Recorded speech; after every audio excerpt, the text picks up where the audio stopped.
Hello, my dear students. Today we are going to deal with the topic of writing skill, that is group discussion. I am referring to page 167 of the textbook. Group discussion is where a group of individuals, typically who share a similar interest and who gather either formally or informally to discuss certain ideas, solve problems, make certain comments. And a group discussion is conducted on a topic where you could involve some 10 to 12 participants. They would analyze the topic and they would present their ideas from their perspective. So the topic is given to them well in advance. So they discuss for some time and then they would start with the discussion, and the discussion can go on for some 10 to 15 minutes. There is an evaluator or an expert who would listen to their discussion and then try to evaluate them. So we should understand that there are some four basic kinds of group discussion. One is the social, factual, political, abstract, case study, and so on. So group discussion is one of the best methods that can be used in the classroom. They can be also used if you were to join for some course, or you were to join as a or you were as a candidate for a new job.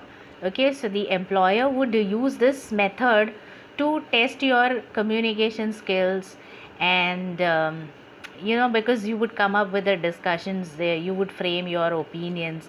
So they could this is the easiest way for them to assess how good you are towards coming certain conclusions, solutions, suggestions. So you are judged on the basis of all the logical arguments that you give in this discussion. So group discussion is actually a two-way process whereby you're speaking is the most important part, where you are expressing your opinions, your ideas, but then also you are supposed to have a good listening skill. So you are supposed to listen to your counterpart and then try to carry forward the discussion, because you're going to get some clues. You're going to carry forward, either agree with it or refute with it. That's up to you. But you have to make sure that you're not just expressing your views, but you're also giving a listening ear to the opinions of other participants as well. And then finally you have to close it by summarizing or giving a concluding speech. So here are some ways. The language, you have to be very careful about the way you carry on with the discussion. So the language is very important. If you want to express here, certain examples are given as to, if you want to express certain opinion, then you could start off with saying, I believe, could I make a point please, I think, in my opinion. That sounds very pleasing. If you want to express certain you are expressing an agreement, then you would say, absolutely, you are right, I fully agree with. And if you want to express disagreement, then you would say, I am afraid I don't agree with, I can see your point, but I'm sorry, but I see it a little differently. And if you want to suggest something, then you can say as, I think we should, why don't we, don't you think we should. Then if you want to ask for some opinion, then you could say as, what is your opinion, what do you feel about it.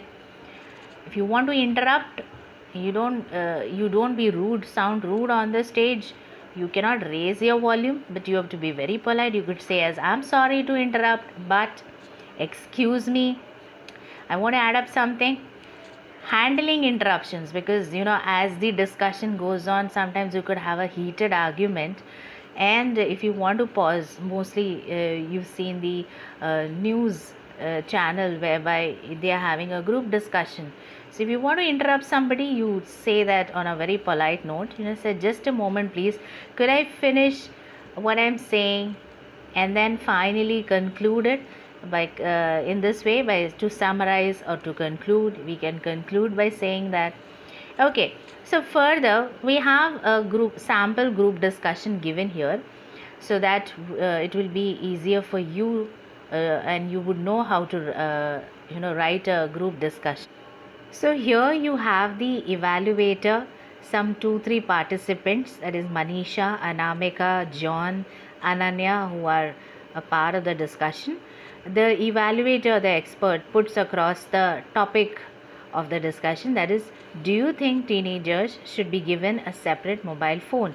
And he or she says that you may begin the discussion, and they must have already discussed, given certain time, and they have started off. So Manisha begins with, she says, the discussion is very relevant, and I think all the teenagers are so fond of the mobile phones.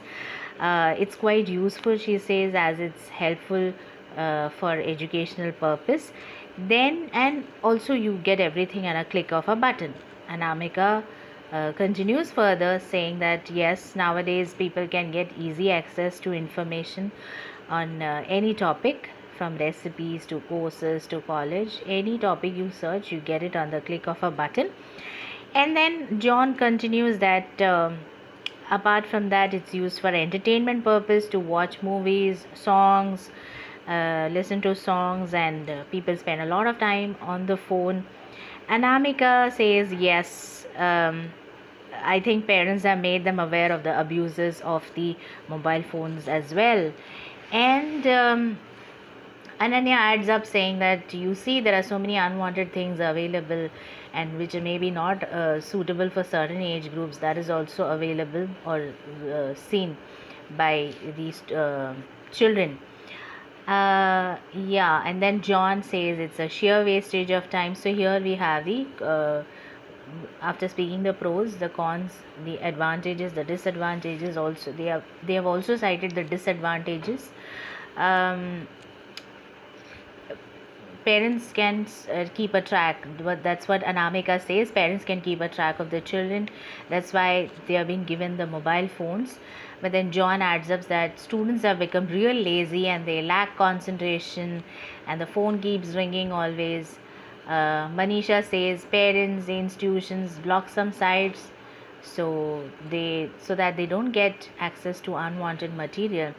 And then finally the evaluator, after the time period, the evaluator says, all right everyone, your time's nearly up, could anyone conclude? So finally the concluding the speech is made, or the statement is made, that taking the points into consideration, mobile is a good and a useful tool, but they should not become like couch potatoes, that you are always involved and engrossed in the phone, and you've got no time for other works.